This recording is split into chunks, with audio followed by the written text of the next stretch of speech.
Welcome to Gold Coast Insider, where we bring you business insights, stories, opportunities and forecasts from movers and shakers across the Gold Coast.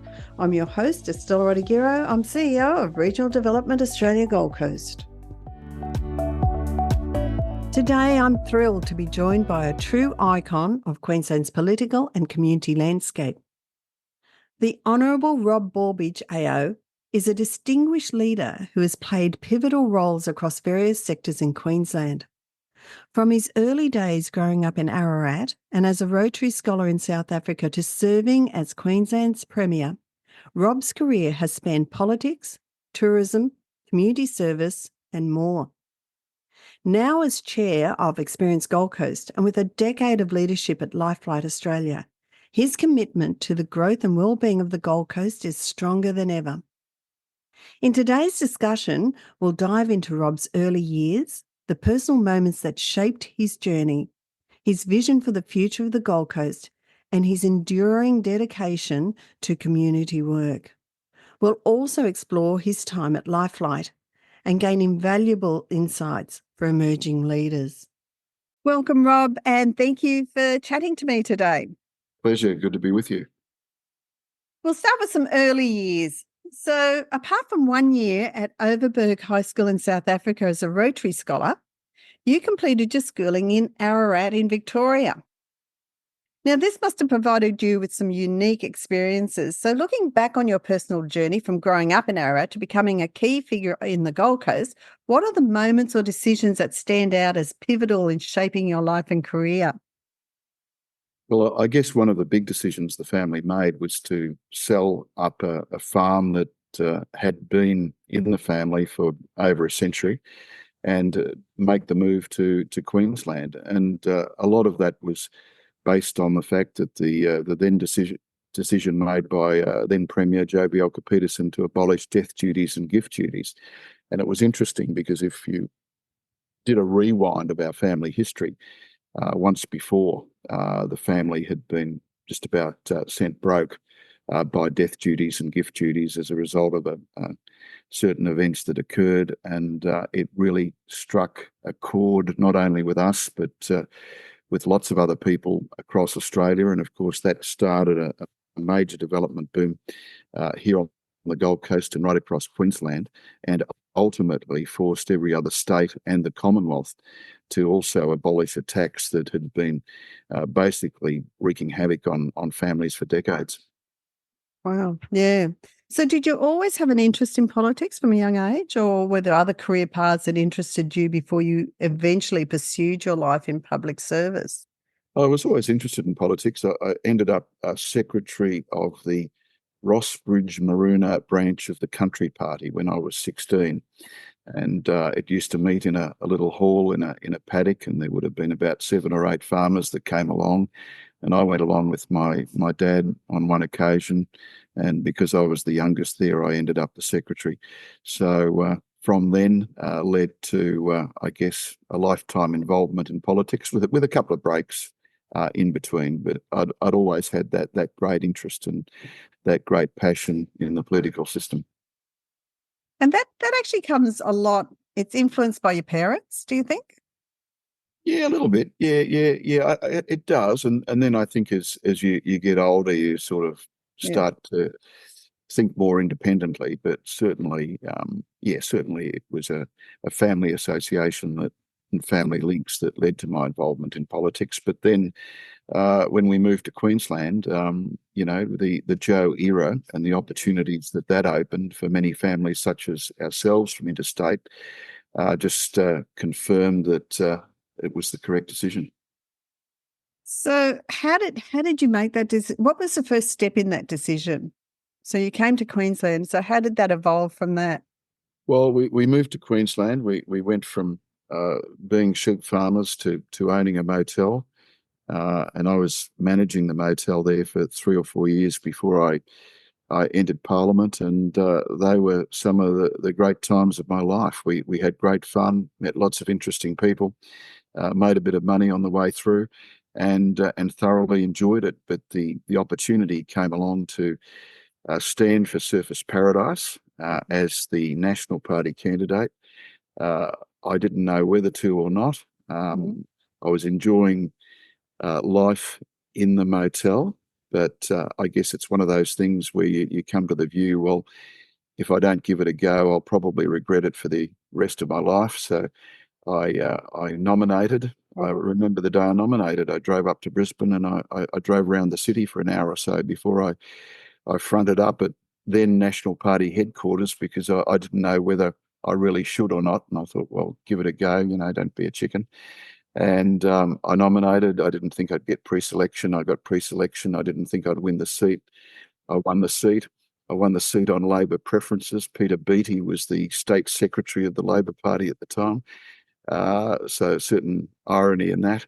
And then subsequent to that, every time there was an election, Labor threw preferences against me, but I always managed to hold the seat. So stayed there for 21 years. 21 years, yeah, long stint. Do you remember any particular advice you received early on that helped guide you in your professional journey? Yeah, look, I think it's a matter of being loyal.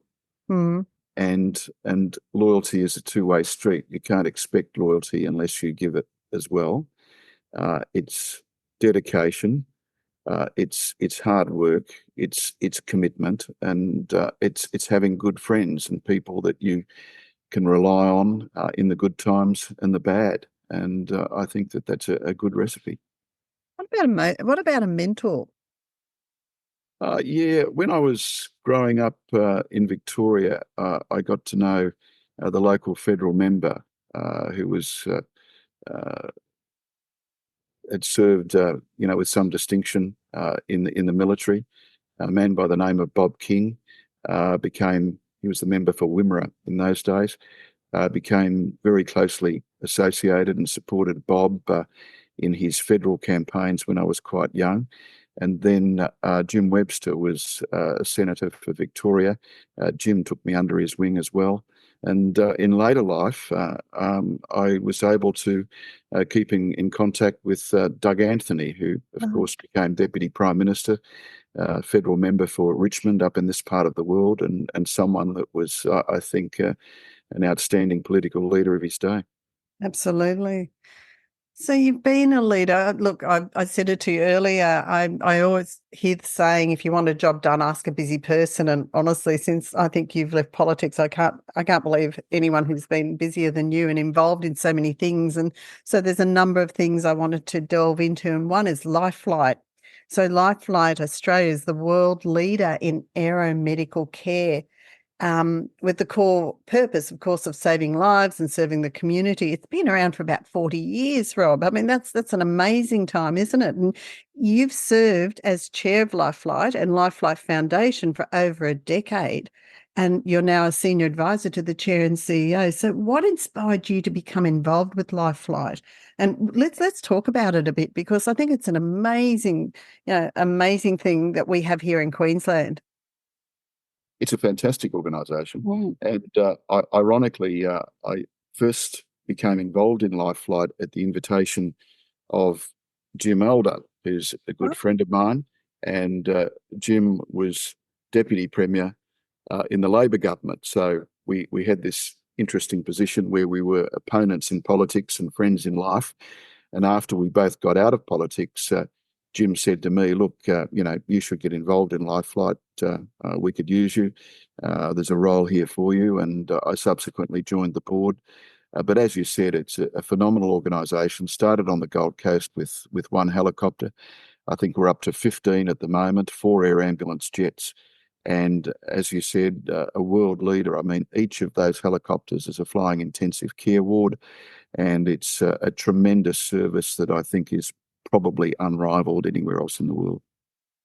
It's amazing. So when you came on board, what achievements are you most proud of? And I'm leading into the fact that what you were, and a couple of things. I'm really surprised it started on the Gold Coast. So that's one thing that is amazing with it. But I think you were responsible for bringing a couple of organisations together. Is that correct?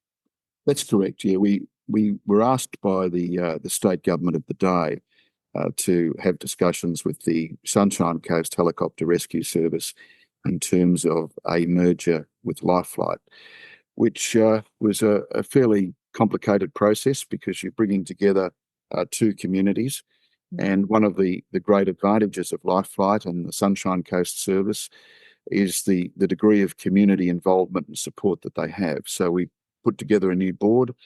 When we amalgamated or merged, I was asked to take on the role of chair, which I did. And we were able to, if you like, weld together those two organisations into one unit. The Sunshine Coast base it's not our busiest base, but it's our busiest trauma base. So in terms of the missions that it carries out, it's very significant and very important. Which is the biggest base, Rob? The busiest base on the last figures I saw would be Toowoomba, where we have two helicopters based there. And I think last year, from memory, they did close to 700 missions in the year. Brisbane is also busy. But, if you look at flight radar, any night of the week, there'll be LifeFlight helicopters up pretty well all over the state. I think we're servicing something like 85% of Queensland now. That's incredible. But it doesn't only service Queensland, does it? I mean, you do international flights, you do rescue missions as well. That's correct. We have four Challenger 604 jet aircraft that do international retrievals. Two of those are based in Brisbane, one is based in Townsville, and one is based in Singapore. So, for example, how that would work, we do government work for the federal government. We've done work for the United Nations. We do work for the Queensland government. But also, for example, if, God forbid, someone has an accident in Bali, or they need to, and this happened a couple of years back, a young fellow had a bad car accident in Spain, and we need to bring people home, then the travel insurance companies will contact a company like LifeFlight, and we will bring them back. And of course, the revenue that the insurance company pays us for that repatriation goes into subsidising the community services across Queensland. So it's been a profit for purpose model, and that helps keep the costs down in terms of running our operations here. But a fantastic service. I mean, for a travel insurance of a couple of $100, if you're in a bad car accident in Europe, it probably the cost of getting you home would be $400,000 or thereabouts. And I think it says something about the service we provide, but also the importance, if you're traveling overseas, of making sure that you do have good travel insurance. Absolutely. So LifeFlight Queensland provides vital aeromedical services across like this large remote area in Queensland. How does LifeFlight ensure that all communities, including those in rural regional Australia, receive timely access to emergency care? We have, everywhere we have a base, we have regional advisory committees. Okay. And those regional advisory committees provide information to us on what's needed in their communities. They raise funds. If we look at Roma, the Roma group out there funded with assistance from government, a terrific new base facility out there. We have a new base going up in Mount Isa at the present time. We are looking at establishing a new base back here on the Gold Coast, which will be specifically for our special search and rescue helicopter, which is the most advanced helicopter of its type in the country in terms of non-military usage. And that's a project that we're looking forward to getting underway in the very near future. So it will be good to have a highly specialised search and rescue helicopter operated by LifeFlight based on the Gold Coast, and that's something that I'm very much looking forward to and working on at the present time. Well, that's fantastic news. Fantastic news for the Gold Coast, and particularly for the hinterland. People climbing and falling off mountains, as we do. What has been LifeFlight's most significant recent achievement in terms of expanding? So you've mentioned that expansion of services and certainly coming to the Gold Coast, but what has been where to from here? So what's happening in that field? Well, LifeFlight historically has had a challenge because funding and this isn't political because it's happened under both governments of both colours. Funding hasn't kept up with demand. I mean, if we're looking at a new aircraft now, and the helicopter of choice, the platform of choice is a Augusta or an AW139 built by Leonardo out of Italy. You're looking at $25 million plus fit out. So the cost is extraordinary. And historically, governments have funded LifeFlight about 65% of the cost, and we've had to raise the rest through sponsorship. Mm-hmm. RACQ were a long-time sponsor, and we're very appreciative of that, but also through bequests, through funds raised by our regional advisory committees and by other sponsors, a host of other sponsors that have been particularly generous. We've been fortunate in the last couple of years. We've been negotiating a new funding agreement with the Queensland government for 10 years. That agreement has now been signed, and that is going to make a big difference in terms of our ability to continue to grow and expand and upgrade our fleet. We have 5 new AW139s on order. The first arrives, I think, next month, and that will replace the older Bell 412 aircraft. So we'll be going to an all 139 fleet across Queensland. So it's going to be a very exciting time for LifeFlight, and we do appreciate enormously the bipartisan support that LifeFlight has received from both sides of politics in making this happen.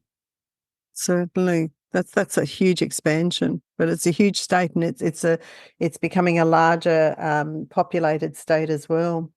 Are there any upcoming initiatives of LifeFlight are planning to implement to enhance its medical response capabilities, Rob? Yeah, look, we're looking at enhancements all the time. We're looking at additional equipment all the time. And one of the really good things about our regional advisory committees is that we have big functions pretty well across the state everywhere they are, and that raises a lot of specialist equipment that we can put into the back of the helicopters that, if you like, doesn't sort of fit the definition of standard kit. Mm. So that's important in terms of our big new initiative, and I touched on it earlier, and that is relocating our search and rescue helicopter to the Gold Coast. We've just opened a major new maintenance facility at Archerfield Airport, and we do all the maintenance. So LifeFlight is a vertically integrated company. So we have the helicopters, we employ the pilots, we have the doctors, we do the maintenance, and that's part of the reason for its success. And now with the new maintenance facility operating at Archerfield, we'll be doing maintenance for other operators as well. We have our training academy at Brisbane Airport, where we have a fully operational sim. So we train pilots for ourselves, for the Queensland government, for the Victoria Police, for a number of overseas agencies as well. And of course, that's run on a commercial basis. And again, the profits that we make out of those operations go back into the community service model. And I'd like to talk to you just for a few minutes about the First Minutes Matter. I'm particularly excited that this is going to be rolled out and rolled out particularly on the Gold Coast, because it and I'll get you to talk to it a bit, but it is all about building that community resilience, isn't it? It's about empowering us if we come across an accident to do a trauma response, and it's about that training. So that has to be a great thing for our community.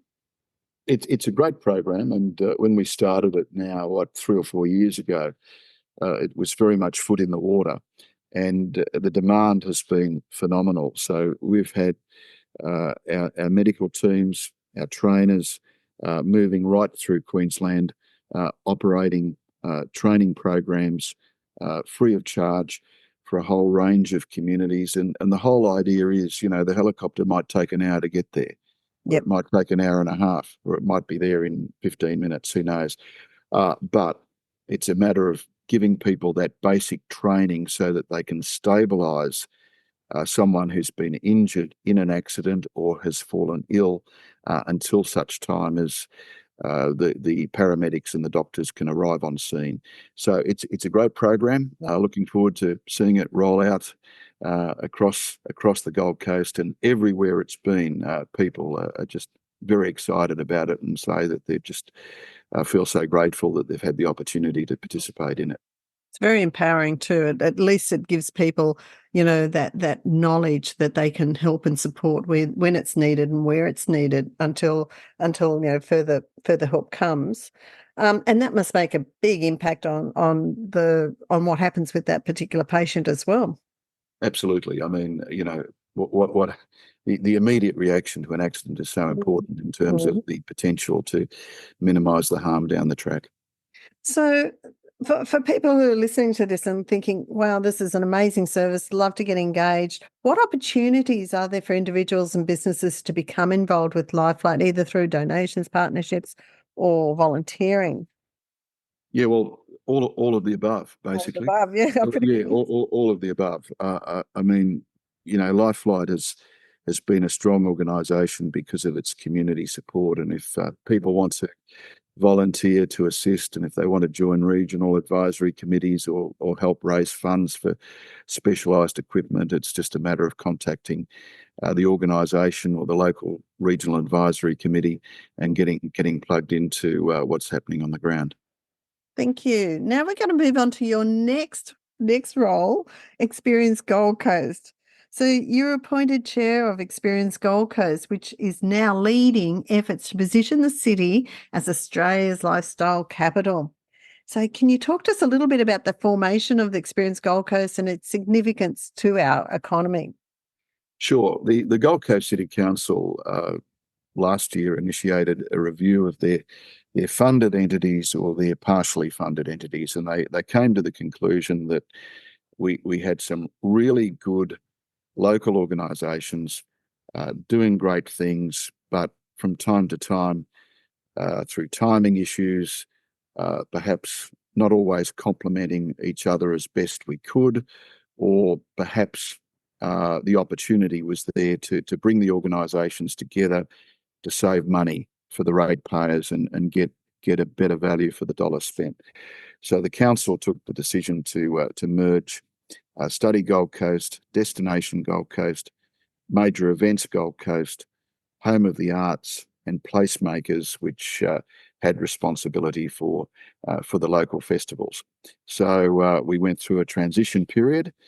The new organisation is just over 12 months old, but in terms of its full complement of senior executives, that's really only happened in the last 2 or 3 months. We've got a tremendous team in place, a great CEO in John Warne, who previously was the Chief Operating Officer for Accor Asia Pacific. And in the first year of operation, we've met our target and basically saved the ratepayers of the city close to $7 million, because instead of having all those different back of house and accounting functions and all the different departments, we've been able to bring them under one roof, and that has resulted in very substantial savings to the city. And under our arrangement with the city, that means that those funds can be allocated to promoting the city and activities in the city. And I think the great thing about Experience Gold Coast is it's given us the opportunity to consolidate Team Gold Coast so that people see the city as one. And we're working very closely with the council to achieve that objective. What about the vision for this entity, and what does it mean for the future of tourism, events and cultural sectors for the Gold Coast? It means that we have a totally coordinated approach in terms of marketing and growing everything that matters, whether it's major events. And I guess, a good example, the Pacific Air Show is just going from strength to strength. I think, we had something like 330,000 people over the course of the weekend, and that is now locked in. So the only two places in the world that have it are Huntington Beach and here on the Gold Coast. We've got the supercars coming up, but we've also got concerts. We've been able to deliver some big known concerts and some big ones coming up later in the year that are coming to the Gold Coast, and in some instances not going to Brisbane. So that's quite rewarding. So there's lots of great stuff happening there, but also it means that if we're doing an overseas trade mission for the city, you can wrap it all in one. You can do education while you're doing major events, while you're doing tourism and destination marketing and all those things. So it's harnessing the energy of the city and exporting it to the world, looking at new markets like sports tourism, medical tourism, and the ultimate objective of we're calling the Gold Coast the lifestyle capital of Australia, and changing that image of the Gold Coast. People that haven't been here for 5 or 6 years come back and say, "Gee, hasn't the place changed?" So we need to sort of build on the strengths of the past, but just demonstrate that this is a city that really reflects what Australia is doing and can do into the future, and if you like, doesn't have some of the hang-ups of some of the more traditional destinations around the country. It's true too, Rob, because I was talking to someone yesterday and I was saying the Gold Coast has got a really energetic feel about it. Since the air shows and since COVID, I guess we had a bit of a lull after COVID because we were still trying to find ways through everything. But just at the last couple of years, it's energized. It's exciting. There's heaps happening. It's just an incredible place to live, because it is dynamic, but not just dynamic with tourism. It's dynamic in its economy and in its growth sectors. I keep talking about medtech. I'm a fond believer in this and the value of medtech to the Gold Coast, and it's all part and parcel of the one story, isn't it? Because they do come here for a lifestyle. Absolutely, and I mean, what's happening in our universities, our research sector, our boat building, our moving industry.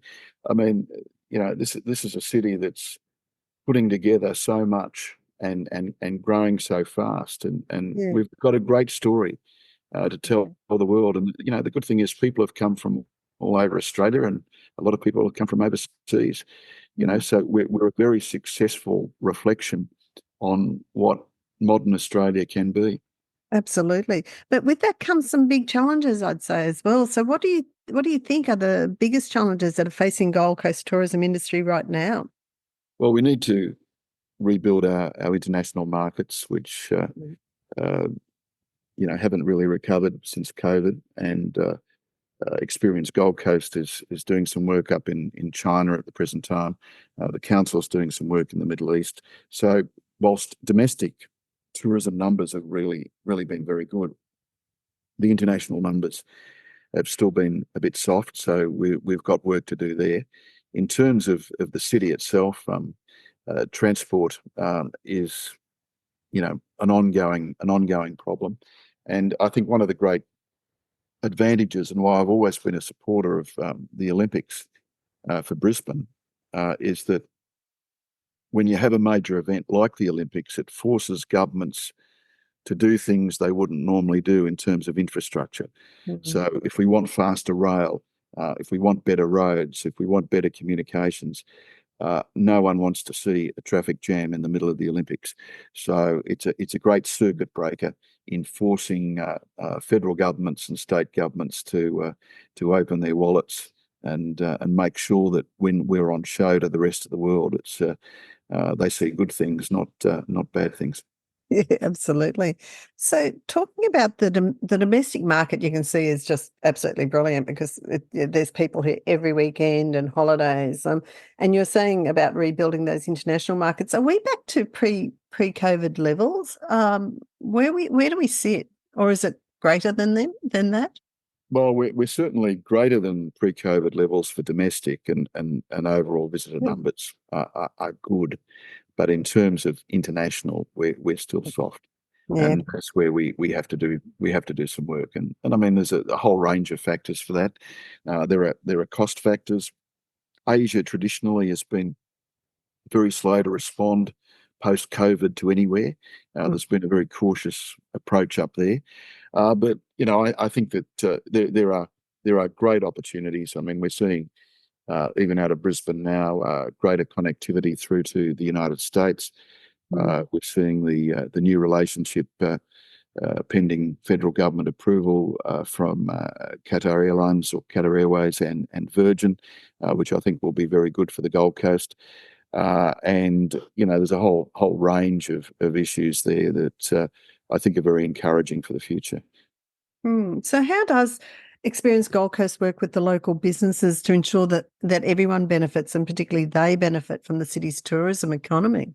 We've been very conscious of having a good working relationship with local chambers of commerce, local industry groups. For example, our tourism representative on the board of EGC has an advisory committee in terms of education. Our education representative on the board of EGC has an education advisory committee. So we're very conscious to get that grassroots feedback as we go through to make sure that we're in step with what people want. And of course, we still have at this stage two membership-based organisations as part of EGC. So our Destination Gold Coast is still membership-based, and Study Gold Coast is still membership-based. So, and that's been important because it just keeps our feet on the ground, makes sure that we're in step with not only what the big operators are doing, but also what the smaller operators are doing and achieving, and some of the problems that they're facing too. And I guess in education, a good example of that has been the uncertainty over international student numbers. That's been a concern for us because that has flow-on benefits. We need international students to keep our universities viable, but also the tourism industry needs international students for casual work in the tourism and hospitality industry.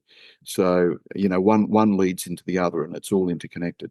Yeah, absolutely. We saw that come to fruition through COVID when we didn't have those international students, and the hospitality industry couldn't get enough staff. So we saw it made an awareness of how much they play into our economy as well. Yeah.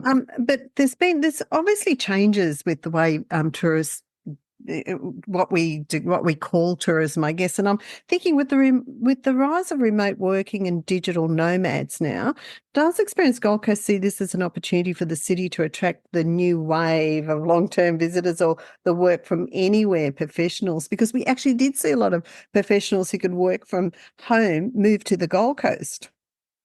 Absolutely, and I mean that's another great opportunity for us. I mean, you can live and work here or live here and basically work anywhere in the world. And our connectivity is good anyway. I mean, if you're here and you need to be in Sydney, well, you can be in Sydney in a couple of hours. Absolutely. So we've got the best of both worlds. And I think the other area that I think's got great potential. You go down the back of Miami there now, and the number of creatives, creative industries and people doing things on the web and doing things that I don't even understand in terms of, building games and exporting things and the digital economy and all the rest of it. That's an area where lots of, if you like, under 40s, even under 30s, have moved into and are doing great things, and they're very much under the radar. Yeah. We've sort of got to sort of walk around to find them. Yeah, and that is really synonymous with the Gold Coast because I look around and there are phenomenal people and companies doing exceptional things that nobody even is aware that they're here, and they're doing world-class leading things like they're developing or programs or, as you say, things I don't really understand in the digital format, but they're leading the world in it, and they're right here on the Gold Coast. And I think we punch above our weight as far as that's concerned. I'm going to change tact a little bit, and I was going to ask you something. As someone who's had such a significant impact on Queensland's political and economic landscape, what motivates you now in your public life and your community involvement? Well, I guess I want to keep busy. I love Queensland and I love the Gold Coast, and I think it's important that whilst you're able to, and whilst you have something to offer, you keep giving back. I think it's the rent we pay for living in the best city, in the best country, in the best state.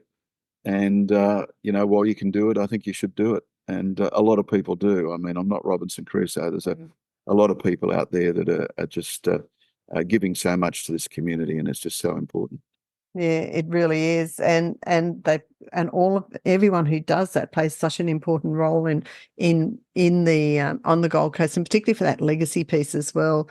It's really good to have people who have worked in it and have had a work life, on the Gold Coast, but then coming back in and giving the experience. I think that's really vital. But what are the most important qualities you believe future leaders need to develop, particularly in regions like the Gold Coast? I think we need to be innovative. We need to be flexible. We need to be imaginative. And we need to think outside the square. And we need to also have the capacity to deliver. I think, the mayor's the mayor's a good example. I think what Tom Tate has shown is all of those qualities and more. And I think that's going to be very, very important in the future. I mean, we've been lucky. We've had good councils. We've had good local representatives on the council making key decisions, and that helps. It hasn't been. You haven't had people at war with one another. And you've got to sometimes in periods of change, you've got to take people with you. They've got to be on the journey as well. And I think the Gold Coast has managed to do that. The challenge is going to be to continue to do it in the future, because we're about to go into a period where I think there's going to be change unprecedented in terms of what we've seen before.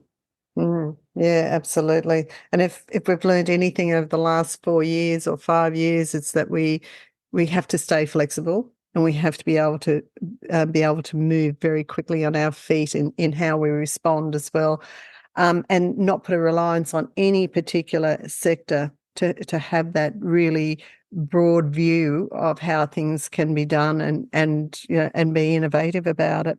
I think it's been wonderful speaking with you today. And I was going to say, if you could leave one lasting message for the people of the Gold Coast based on your years of service and involvement, what would it be? It would be have confidence in the future. Oh, good. And be part of that future, because this is an area that has opportunities now, and opportunities that will open up that will be, in my view, far greater than anywhere else in the country. Thank you. It's been wonderful speaking with you today. Thanks, Estelle.